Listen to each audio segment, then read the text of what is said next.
समोर आली आहे। जीबीएस आजार दूषित पाण्यामुळे होत असल्याचं राष्ट्रीय विषाणू संस्थेच्या तपासणीत आता उघड झालेलं आहे।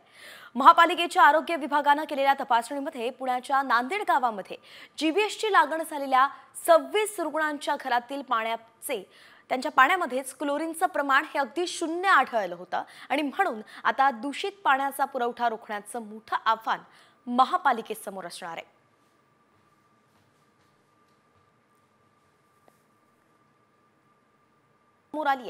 जीबीएस आजार दूषित पाण्यामुळे होत असल्याचं राष्ट्रीय विषाणू संस्थेच्या तपासणीत आता उघड झालेलं आहे। महापालिकेच्या आरोग्य विभागाने केलेल्या तपासणीमध्ये पुण्याच्या नांदेड गावामध्ये जीबीएसची लागण झालेल्या 26 रुग्णांच्या घरातील त्यांच्या पाण्यामध्येच क्लोरीनचं प्रमाण हे अगदी शून्य आढळलं होतं आणि म्हणून आता दूषित पाण्याचा पुरवठा रोखण्याचं मोठं आव्हान महापालिकेसमोर असणार आहे।